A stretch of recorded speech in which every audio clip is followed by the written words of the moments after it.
Welcome back to World Crisis Radio. We want to thank Phil Berg. Remember, ObamaCrimes.com. Go and give a contribution. This is the guy who started the movement.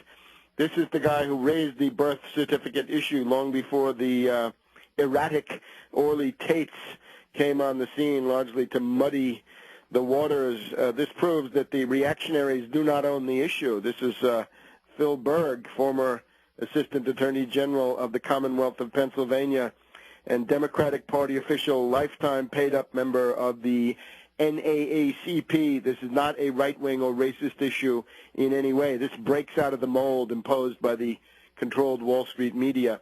Now, for your summer reading, the other thing that you want to look at, need a good book for the lazy, hazy, crazy days of summer? Well, we have here Larry Sinclair's book, Barack Obama and Larry Sinclair, Cocaine, Sex, Lies, and Murder. It is available from Barnes & Noble is the place to buy this one. Barnes & Noble on the Internet is the place to buy Larry Sinclair's book. Presidential Campaign 2008, Lies, Sex, Drugs, Murder, all the makings of a good suspense novel. But in the 2008 presidential campaign, there was far more happening. And unlike a novel, it was true. The mainstream media decided to anoint Barack Obama as the next president of the United States. And in so doing, they chose to ignore their role to vet the candidates for good or for ill. Barack Obama acknowledged his drug usage in his college years, but his statements caught the ear of someone who had actually shared drugs, crack cocaine, with the candidate a few years earlier when he was an Illinois state senator.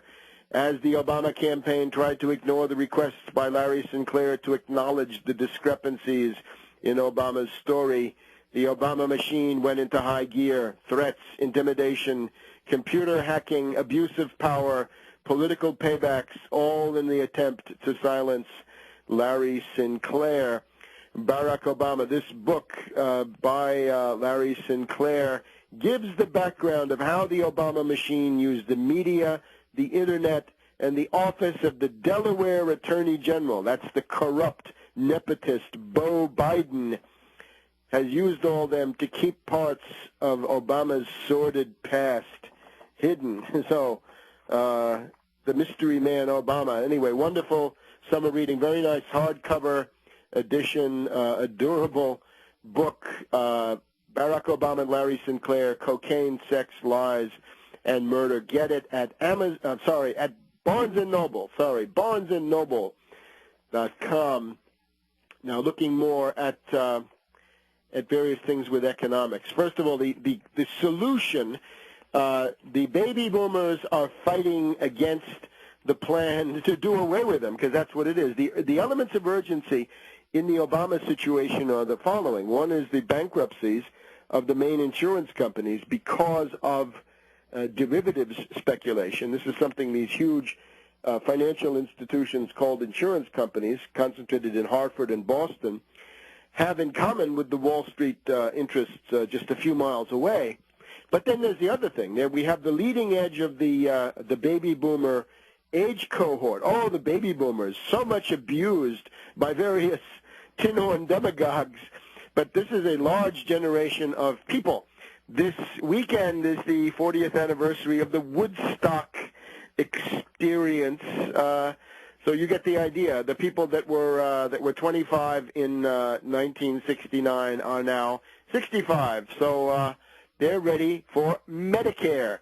And the idea is, of course, that if you're Wall Street, you don't want to pay. And if you're the insurance companies, you do not want to pay. You want that money for yourself, not for medical care, to prolong the lives of a generation which has a lot more to give.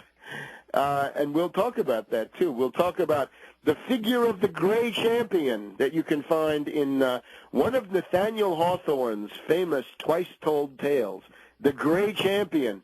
When the crisis gets really bad, these youthful opportunists, or these middle-aged opportunists like Obama, can be swept aside in favor of older people who have acquired that special something along the way called wisdom, which is hard to find in the world, but some have it, and it is what society needs now.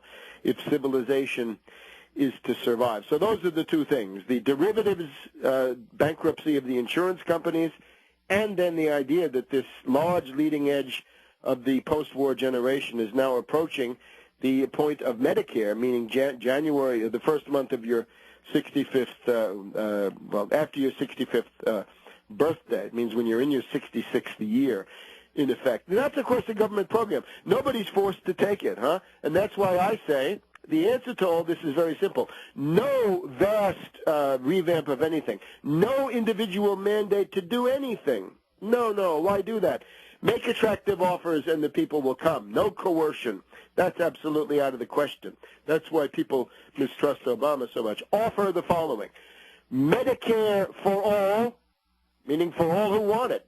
Medicare for all. Medicare works fine. Fee-for-service, your own private doctor, your own private hospital. Ask people who are on Medicare whether they're willing to give it up in favor of the ideological chimeras of the Austrian school.